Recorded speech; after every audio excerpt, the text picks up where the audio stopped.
Hello and welcome back to another live show. And I do apologize for the delay. I was actually speaking to someone about this news that has come out on Sir Jim about this sort of new bid being reconstructed. I wanted to get some sort of good information from someone who knows more about the process of takeovers and stuff. But we will be talking a lot about the Crystal Palace game, about the players coming back into the team, and more in today's live show as well. There could be 8 changes to the starting 11 today. There's actually a leaked lineup going around, which is really interesting, which has Amrabat starting. Mason Mount is expected to return as well. So some really interesting news has come out today. And then, of course, there's the whole Sancho situation and all the drama with that as well, which isn't particularly interesting, but we will probably discuss that later on because he's now deleted his Instagram again, and I just think he's acting like a 12-year-old. Honestly, the immaturity shown in that is crazy. But I think most of you are most interested in this story that has come out on Sir Jim Ratcliffe. A lot of people probably thinking, well, what does this mean? Sir Jim putting in a new bid, Bloomberg saying this, and all of that. And I get why people would be somewhat concerned with this, but I did speak to some people, and they said to me, at the end of the day, with this surgery, I'm going to sum it up quickly in 30 seconds for you guys, and then I will get into the detail of the call I had. I also watched Flex's video he did with David Hellier, which is a really good video as well, on the United View, which gave some good insight into that. But I'll quickly kind of summarize what I was said in about 30 seconds and then get into detail with that. But essentially, Sir Jim's bid is being reconstructed. Now, a lot of people are worrying, saying, Sir Jim is really pushing for this. He really wants to become the next owner of the club. He's in his 70s. This is his last chance to own a club like United, which is his dream. He's reconstructing his bid. But what does that mean? I want to clarify the word reconstructing, not hiring, not improving, reconstructing his bid. What does that mean? That means the structure of his bid is different. That doesn't mean that his bid is higher. That doesn't mean that his bid is lower. It doesn't mean that the value of his bid has changed at all. He is just reconstructing the bid. So I see people panicking, saying, Sir Jim's putting in a new bid, Sir Jim's putting in a new bid. He's reconstructing his bid. So what does that mean? Because at the end of the day, he's not offering the Glazers more money. So I see people not reading into this news and what it means. If he was improving his bid to 6 billion, then I'd be going, okay, well, looks like Sir Jim's going to be the next owner. But he's not improving his bid. He's not offering the Glazers any more money. He's just reconstructing his bid. So essentially, the minority owners don't get as annoyed, don't act out as much. That's essentially what it is. The problem with Sir Jim's bid is it's been dead in the water for months, because not only is it not the 6 billion valuation, but there would be so much outrage if they went for that offer from minority investors trying to block it and threatening to sort of sue the Glazers and stuff. So what Jim has done to improve his position is reconstruct his bid. He's making a few things to try and stop the minority investors being annoyed and all of that stuff, but he's not hired his bid. So one of the interesting things that I spoke to someone about this is saying, if he had, his bid is still the same value to the Glazers, so this doesn't mean the Glazers are going to accept it.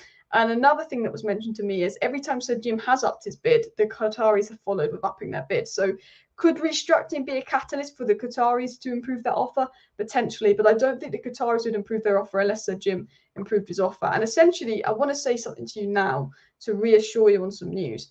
Essentially, if the Qataris' position is they're not worried about Sir Jim, the Qataris are worried about sale or no sale.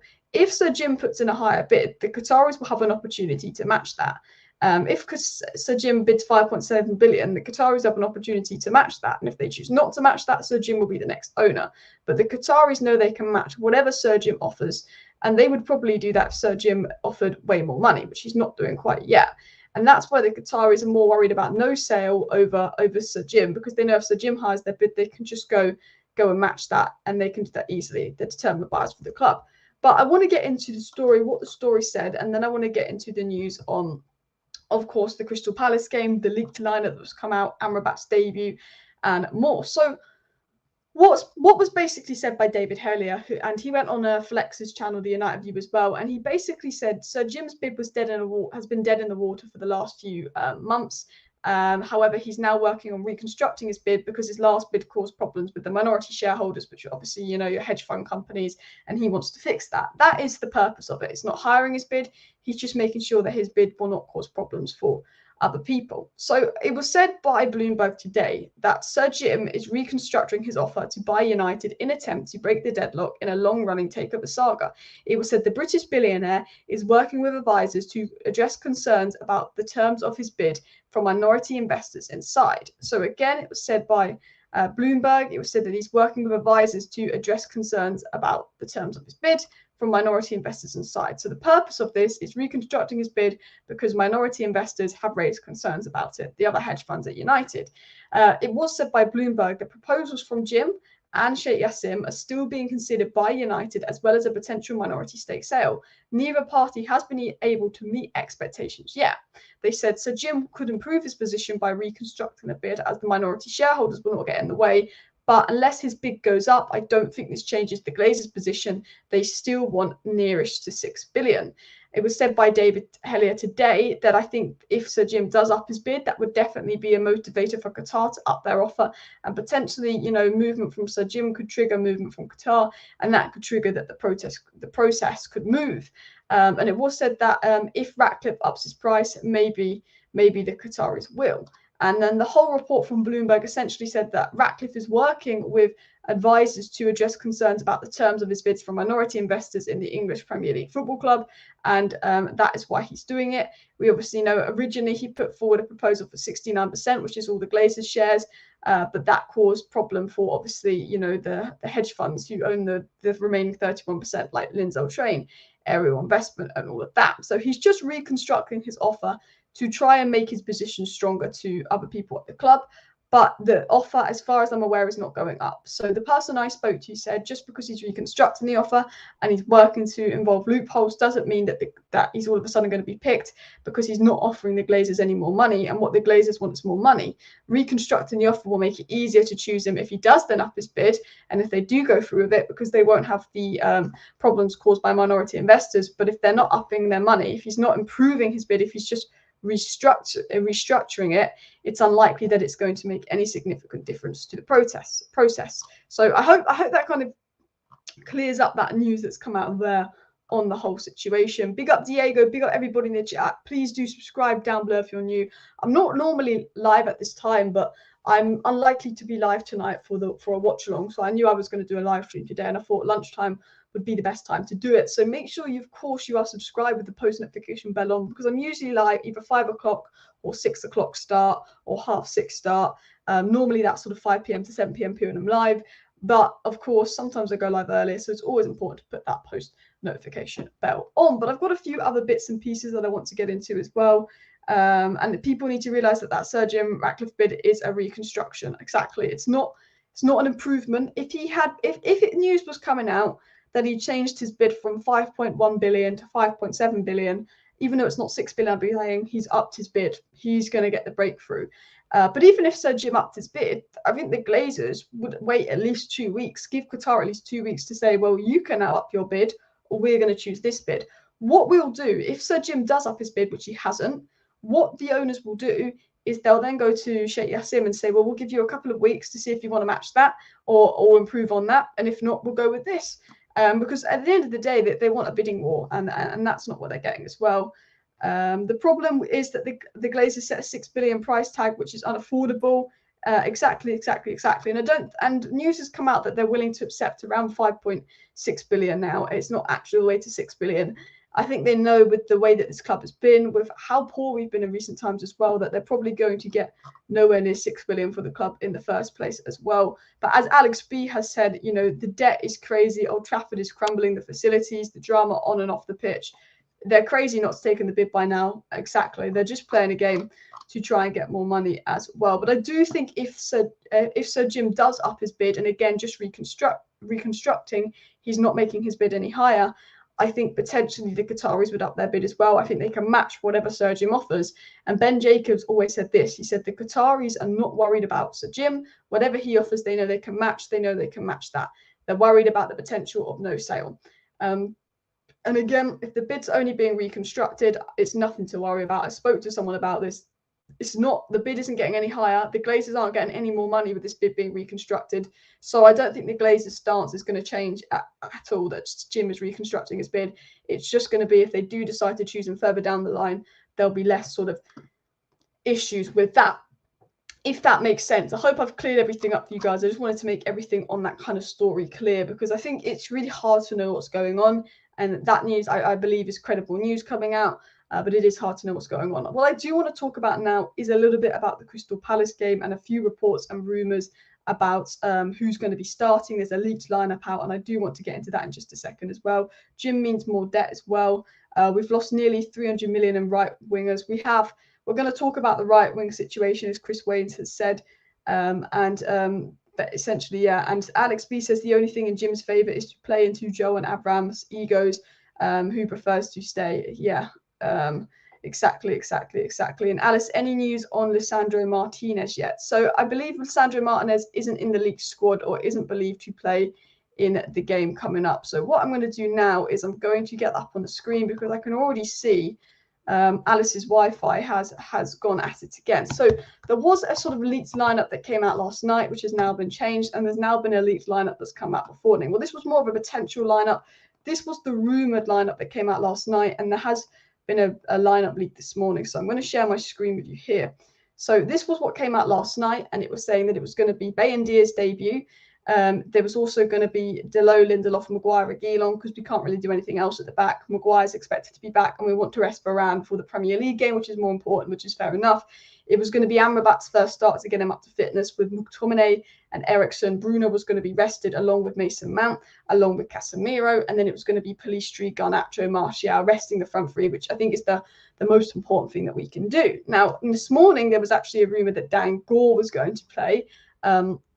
But I don't think that's the case. I'd be very, very surprised if we saw Dan Gore playing. But there was a leaked lineup that came out this morning as well. And again, a lot of these leaked lineups, I think, are just people trying to get clicks, views, interactions, all of that stuff as well. And I'm not a big fan of lineup leaking in the slightest. But I want to show you the leaked lineup that did come out last night, and it's believed that Martinez won't be back. So they will put Altay in goal. So it was Altay, Bayendia is expected to play in goal, and because of the fullback situation, it doesn't take a genius to tell you who's going to be starting a fullback tomorrow. But the feeling is that Maguire is going to be back, and he's going to partner Lindelof, which is interesting. Now, I wouldn't be surprised if we see Evans play. I really wouldn't. I think he deserves to play again, and I think we want to keep Varane for the other game. I wouldn't be surprised if we see Evans play, because one of the lineups rumours, because although the lineup rumour last night had Maguire, this one does have Evans down as well. Now, the defence hasn't changed really, because we can't rotate in defence, but we can massively rotate in midfield and attack. And it was believed that Amrabat is expected to start and will be ready to start. There was a rumour that he was going to play right back as well, but I think he could potentially, out of possession, maybe drop between the two centre backs and let our formation change out of possession. I think he's an intelligent player that allows us to do that. Mejbri is believed to be rested because he'll be starting in the next Premier League game. It's felt that actually McTominay will be playing and Mejbri will be rested, and then Eriksen will be playing as a 10, was what was rumoured to be happening. And then it was going to be Martial, Garnacho, and Pellistri, but there was rumours of a Dan Gore debut as well. I think he could potentially come off the bench, but this is sort of the leaked lineup going about for today's game, which for me, rotation is the most important thing. We just won this competition. We can't afford to rotate this season. Exactly. I don't know what your guys' thoughts are, but I think the fact that we won this competition last season, it says to me we need to rotate because we've got the Premier League. Now, I'm going to show you the team that I'd actually play. And the team I'd actually play is very similar to this, but I'd actually put Maguire in if he's fit and rest Lindelof for the game. I would rotate pretty much everyone I can. I've realised I've got Garnacho and Pellistri on the wrong wings here, so let me change that here. But this would essentially be the team I play. Now, actually, do you know what I would do? I would do this. If I was in charge, this would be my team. If I was in charge, this would be my team. But I'm not in charge, which is probably a good thing as well. But I think the most important thing is rotating. I think we can all agree on that. I think especially in attack where we can rotate, obviously defensively we haven't really got much of a choice. But I think going forward when we can rotate, I think that is definitely the most important thing as well. Someone said, RJ says Hannibal. Hannibal has been fantastic lately, but again, I would be very surprised if he starts. I think that he's actually looking likely to start in the actual game coming up. Some people saying, do you think we play a diamond, not a 4-3-3? Well, the leaked lineup going about is a 4-3-3, and all I've done is change Donny, change McTominay to Donny, because that's personally what I would do. And that is believed to be a 4-3-3. We're on 100 likes, so please do hit the like buttons, guys, and of course subscribe down below if you're new. If you do want to stay up to date with all the latest Manchester United news, transfer news, updates, and more, please do subscribe to the channel. Ten Hag has said a few interesting things ahead of the Burnley game. Ahead of the Palace game in his press conference as well. But Ten Hag has actually did say consistency is what we need more of, not only from game to game, but also within games. Even among our defeats this season, we have had good spells of play and shown real quality, only to let ourselves down in key moments. I think that's one of the interesting things as well. And Ten Hag said ahead of this game, we want to win so we can reach the fourth round, of course, but it's also important for us to build on a positive performance, as we earned a good point at the weekend as well. And I think, getting the points, getting the wins is super important.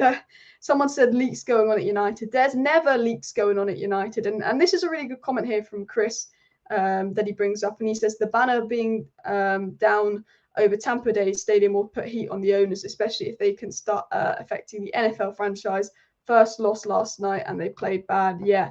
I don't know if you guys were aware of that, but there was a banner actually out and about at the stadium in Tampa Bay, Florida, where the Buccaneers play, which is the other club that obviously Joel and Abby own. And it was a banner basically saying getting the owners out, which was big up to whoever did that as well, especially because they don't, when obviously we do things and we try and get them out and all of that, we always do it sort of on our own turf. We're always doing stuff in Manchester, we're always doing stuff in England. But I think when people start doing stuff in Florida, where they live, affecting their precious Buccaneers, who they actually care about the Buccaneers, they don't care about obviously our team. That is definitely going to have an impact on them. Just seeing that as well, because they're in their precious America, they believe that they're untouchable, but they weren't the other day as well. More leaks than our roof. Do you know what? Is that possible? I have to say, one of the main reasons we need new owners is because I've been to Old Trafford. It's one of my favourite stadiums, but it is an absolute mess. It's an absolute mess. Alice, can we compete in all four competitions? I say no. I think with the injuries that we have, with how poorly we've started the season, I wouldn't even risk it in the slightest, in all honesty to you guys. I think for me, we won a trophy last season. I do what Arsenal did. Arsenal went out very early in the Carabao Cup, very early in the FA Cup. I would do that. I would say, you know what? If we win, good, but let's rotate. Let's completely rotate. And if we win, we win.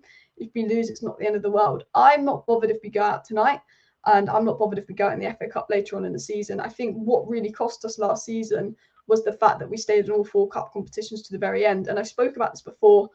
On the channel, I said, Liverpool went from almost winning the quadruple, everyone saying, could this be the best team ever, to then they sort of ended the season a bit poorly and then started the next season badly. This time a year ago, we were above Liverpool. Liverpool had one of the worst starts to a season this time a year ago. And we were thinking only a couple months ago they were going to win the quadruple. And I think that was because they burnt themselves out staying in all four cup competitions, because Liverpool and Man United don't have the same depth that Chelsea and Man City have. Obviously, Chelsea have a lot of players out at the moment, but Man City can afford to stay in competitions to the end because they've got a lot of depth, whereas Man United and Liverpool haven't. So when we stayed in all four cup competitions till the end, we see in the beginning of the next season both teams have struggled. And I think Liverpool went from almost winning the quadruple to fifth place, and they looked good towards the end of the season, but the start of the season they were particularly poor with injuries. And I think that is kind of the position we're in. And I think for me, I think we need to focus on the league. As long as we can get in the top five, we can be back in the Champions League. And then that won't impact our summer recruitment. I think Champions League, which I don't like to say, but I think Champions League could be the most important thing. We're on 115 likes, guys, so please do keep hitting the like button. Of course, subscribe down below if you're new. Someone telling me they called Joel executive as well, and it said NFL is hard to affect. They've built in staggering profits, no relegations, revenue is really tied down. Exactly. And the thing about the NFL is it's essentially what the Glazers wanted to do with actual Premier League football. There's no relegations or anything like that. They will continue to make loads of money out of the NFL purely for the fact that they wanted the Super League. And do you know why the club is up for sale? I'm going to tell you this as a fact. The club is up for sale because the Super League was the last straw. The Super League would have allowed this club to make more and more money year in, year out. And essentially, that once the Super League didn't happen, they knew they had to sell the club. With obviously things like the NFL, you know, it's not really too much about performance. It's more about, you know, you're one of the established teams, you stay in it. And I don't like the structure of American sport. Maybe that's just me as well. I like this structure of English sport a lot more as well. The cup should be used to rotate and give wider squad minutes, not priority comp this season. Yeah. And there's a few youngsters that have been called up to training ahead of this. I think Ten Hag is very keen to rotate, especially with the injury issues. But there's a few players that could be rumoured to play, and that is Gore/Mount to come off the bench, just get some more fitness into them as well. They're sort of expected to come off the bench here as well. In attack, we don't really have anyone else available. Maybe Mejbri could come in here, but I think Mejbri is looking to start the next game as well. And defensively, we can't really do much. I wouldn't be surprised if we tried maybe, I don't know who, but maybe we try bring on an academy player or play someone out of position at right back for maybe the last 20 minutes. Maybe one of those games where I wouldn't be surprised if Ten Hag looks to experiment as well. Alice, do you know when Martinez and Anthony will be back? Anthony, I don't think anyone knows. I don't think Anthony will be long, though. And the reason I want to say that is because I think the whole situation that's going on with him, it seems to be getting better and better for him. He seems to have a lot of proof and evidence that he's not done anything wrong. And I think that he will come back quite soon, actually. Martinez, he's only expected to be out for a couple of weeks. I don't think he'll feature today or the next game, but I don't think he'll be out for particularly long. Chris Wheeler's dropped an interesting story that I do want to get into, and I think you guys might find this story quite interesting from Chris Wheeler. So what I'm going to do is I'm going to dive into Chris Wheeler's story here. But Chris Wheeler has come out and said that Jurgen Klopp was a whisker away from getting Amrabat until a last-minute hitch held up the deal, and Liverpool signed Ryan Gravenberch from Bayern Munich for 34.2 million instead. So essentially, Jurgen Klopp wanted to get Amrabat, but essentially he just sort of played to get United. And once Amrabat knew he was getting United, he said to Liverpool, "I'm going to United." And that's how, obviously, they got Gravenberch instead. But it was said that Amrabat was hours away from joining Liverpool. And Jurgen Klopp actually personally tried to convince him to come, had phoned him. And Amrabat's camp put talks on hold for 24 hours, and then Liverpool signed Gravenberch instead. So I think Amrabat was just keeping Liverpool on strings, keeping Liverpool on strings until what's the word? Until he knew that Man United were going to get him. I've got an interesting statistic to show you guys, and I want to show you this now. And this has come out from Doogie. Anthony has created the same amount of chances of Odegaard in 23-24-8, and Anthony has played one game since August.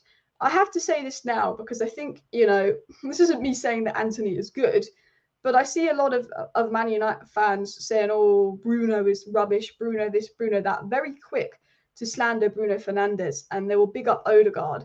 And I say, "Oh, I wish Bruno was more like Odegaard." But Odegaard gives the ball away just as much as Bruno statistically this season. And if you also look at Odegaard, he doesn't create the chances Bruno does. He doesn't do a lot of the things Bruno does. And I see a lot of people being critical of Bruno and going, "Oh, Odegaard this, Odegaard does this, Odegaard does that." But actually, you know, when you actually look at Odegaard this season, he's not been particularly good. And it's just really different. It's really interesting to see how people respond to a bad Odegaard game, and people respond to a bad Bruno game. If Bruno has a bad game, people freak out. If Odegaard has a bad game, it almost gets ignored. And, you know, Odegaard's created the same amount of chances as Anthony, who apparently can't create anything. And I always think these kind of things are interesting to see how certain footballers have reputations that even if they're bad, they'll be liked. And certain footballers have reputations, even if they're good, they'll be disliked. And I think that's the case with Bruno Fernandes as well. RJ says rest Varane as well. Yeah, I think it's really important that we do rest Varane as well. Yeah, 100% as well. Full sale only, 100% agree. Hit the like button if you want full sale as well. The Super League was the owner's master plan. After it failed, Woodward resigned. Yeah, the Super League was the master plan to try and allow them to stay at the club. And once the Super League fell through, the owners knew actually they were not going to be able to stay at the club as well. Alex says we should aim to win tonight's game to get some confidence back in the squad and build a winning run again. We should always look to compete for trophies, even the League Cup. 100% agree there as well. And I'd expect to see Amrabat, Maguire and Mount play tonight as they need game time after the injuries. I think they'll play, but I don't think they'll be ready to play 90 minutes, some of them as well. I think they will just play a little bit here and there. Varane needs fitness, but I'd honestly hold him back from this one because of how fragile it's coming. Yeah, maybe you put him on for 20 minutes, but 100% agree. Diego's put an interesting comment in here. Michael Elise signing and you signing Mateus Frank and midfielder are still unavailable. And there could be a possible debut for Henderson. Yeah, so Palace do have some good players out as well. Elise signed a new contract, didn't he, in the end? We didn't leave. Very good player. But he's unavailable as well. So Palace have got a few injuries as well. So I don't think they're going to be fielding their strongest squad, which is good because I think it's two teams rotating as well. And Dean Henderson, I think the fact that Dean Henderson's set to play tonight says to me that Dean Henderson's probably going to have the best performance of his life. You just know it's against United. He's going to play better than he's ever played before. You know, this is the most important game of his career. Do you know what I mean as well? If he starts tonight, Evans could be captain, being our oldest and most experienced player would be a reward for the Burnley performance, potentially. All I know is Maguire won't be captain as well. Someone said sell Malacia. Well, I'm not going to be saying sell Malacia when he's not played this season due to injury. I think that would be a bit unfair as well. Can we hit 200 likes, people, as well? Glazer Full Sail has been training for 4 days, which is good, keeping the pressure on the owners as well.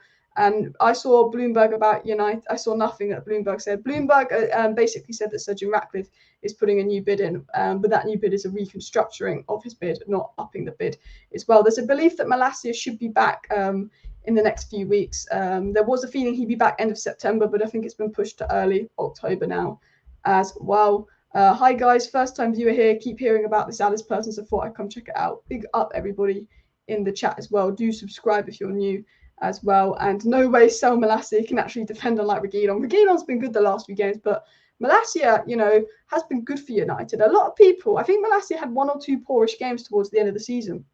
And I saw a lot of people then writing Malacia off after this. And personally, I thought that was absolutely crazy because the way I saw it was I watched Malacia play in the games when we beat Liverpool. Malacia played when we beat City. Malacia played when we beat Liverpool. Malacia played when we beat Arsenal. Malacia played when we beat Barcelona. Malacia played in a lot of those big games and did a really, really good job. And then all of a sudden, the next thing I know is I see people saying, oh, Malacia should be sold because he had 1 bad game last season and then got injured. I'm thinking, you know, Malacia as a backup fullback was pretty solid last season in those big games. City, Liverpool, when we beat City, Liverpool, Arsenal and Barcelona, Malacia played. When we beat Spurs, Malacia played. When we had all those big wins, yes, they were at home, Malacia did play. So, you know, I've always quite liked the guy. I think he's quite defensively disciplined. I don't think he's ever going to be a brilliant left back, but I think he's someone as a backup left back, like City had Zinchenko, who wasn't ever going to be the best left back ever, but as a good backup left back, I think that's what Malacia is well. Man United need to play better tonight than they did. Yeah, 100%. I think for me, I want to say, do you know what the most important thing for me is? It's not the result today, because I think if the result's bad, then that's just less games in the future. That's us out of a cup competition, which I'm not bothered about. I'm not at all bothered about the result tonight. I'm going to be honest with you. I'm most concerned about the performance. In the Premier League, in the Champions League, the most important thing at the end of the day is if we win. Because even if we play bad, 3 points in the Premier League is important. Even if we play bad, 3 points in the Champions League is important. But in the Carabao Cup and the FA Cup this season, it's not about win, lose or draw. For me, it's about performance. Today, if we won 1-0 and it was a dreadful, awful game, I'd be meh. If we lost 2-1, but we played if we lost 3-2, but we played some fantastic, brilliant football and we were unlucky to lose, I think I'd be more happy because, and that might sound crazy because I don't want to lose, but my point is, I think in the Carabao Cup, where I'm not too bothered if we lose at the end of the day because I think we don't need to be in this cup competition, but I want to rotate players. I think the most important thing for me is to see a good performance and no injuries. If someone said to me, win, but injuries and other bad performance, or someone said to me, win, no player comes out, good performance. I think performance in these kind of games are the most important thing. And maybe that's just me. I like to win every game and I don't want to lose at all. Of course I want to win, but I think how we play and performance will be massive as well. Carabao Cup could be a bit training as well. Malacia is decent, still has room to improve, a bit more exposure at this level and hopefully it'll get better. 13 million was a low risk. The thing about Malacia as well, I think he's one of the smartest bits of business we've done because he was such a low risk signing as well. If Newcastle take City at Carabao Cup could look interesting. Most definitely as well. Alice, we need the Qataris to pay up. Well, I'll tell you this now for a fact. I tell you what Qataris can do if they want to be the next owner of this club, and that is in fact pay up. That is the truth. That is the fact of the matter. And a lot of people in the space have said this, it is common knowledge. The way the takeover officially ends is if someone pays up and bids near 6 billion. Now, I don't think anyone's going to do that, but if we actually wanted new owners, that's exactly what would need to happen with this whole case as well. I agree the performance is vital for consistency as well. If I see a good performance today, I think that improves confidence. I think that gives me something going forward as well. Marcos Leonardo would be another smart signing like Malacia. We are weighing up a move for Marcos Leonardo in January, which I think will be quite interesting. I think that could be a really good and smart move from us. I don't think we do a lot of smart business, but I think Marcos Leonardo could be the type of deal that we need to do. And I know he's not the most experienced, but I've been saying this for a while. I want us to buy a few young understudy players that we can develop, and then a few players that are sort of 26 in their prime, and we can sort of rotate around the two as well. We've been talking a bit about replacing Casemiro, and I'm going to be writing an article on it soon. But United have been looking at some defensive midfielders to replace Casemiro with, and I think what United's best bet to do is to go to Ecuador and buy that next Casado for 4 million, but also then to go to the Bundesliga and buy their first choice for 40 million. I think to replace Casemiro, we need two DMs. We need a 40, 50 million pound player that's 24, 25, that's experienced, that can go in and do that role. And then I think we should go to the South American leagues, do what Brighton do, and pick out this hidden gem that we give a little bit of an opportunity to here and there in these kind of rotation games and more. Did you know, as an interesting thing coming out today, is that the families of Man United players were treated to what was described as a healthy barbecue with a number of activities laid out for children, including a bouncy castle, painters and entertainers.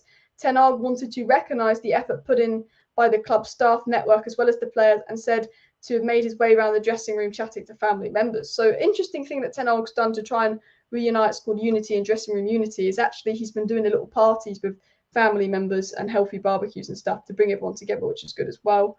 Why is Ratcliffe not telling us his plans? He has none for us. That's why he just wants to profit. Yeah, I don't know what Ratcliffe's ambition is. Look, I think Jim Ratcliffe will be a better owner than Joe and Avram, but that's not particularly hard. I think the Qataris would be the best owners that we can get out of the two buyers as well. Manchester United beating Galatasaray is more important than Palace. 2 ideal wins would be good for confidence. If I could choose, it would be beating Galatasaray. I can't afford to use more UCL points. Exactly. I think Galatasaray, if we lost to them, I'd be worried about them, finishing above us in the group, and then we going back to the Europa League, which is not what we want to see as well. So that's really important. If Rashford doesn't chat back, the left back will struggle. Well, I don't think Rashford will play today. I think we need a full rest for Rashford. And I think Garnacho deserves to start. He deserves to run in. I think Garnacho will be quite hungry. He's not played a lot recently. I will be really disappointed if Rashford's in the starting 11. I'm a big fan of Rashford. I'm not a Rashford, one of those people that doesn't like Rashford, but he shouldn't be starting today. I think I will say that generally, he shouldn't be starting today. We've got to see someone like Garnacho on that bench. Garnacho starting today, not on the bench, because Rashford needs a break as well, and he's not been great as well. Was the barbecue cooked by the team chef? I couldn't tell you that as well, but I know that Ten Hag's been doing barbecues and activities with the players to try and bring back team unity, which I think is good as well. Rashford and Bruno need rotation. Can't burn them out like last term. Exactly. I like Ten Hag, but he's very reluctant to drop Rashford and Bruno. They're his two guys, and they're the two guys that changed the game, of course. But I think we burn them out. Particularly Rashford gets burned out and injured a lot quicker than other players, and I think that's something that we can't afford to do is burn out any more players in the squad. I think that's something we've done far too much of as well. But listen, people, I'm going to wrap up today's short live stream. Please do hit the like button. Of course, subscribe down below if you're new. Share the video. I want to thank everyone that tuned into today's it was just a much shorter live stream than usual. See you next time, and bye.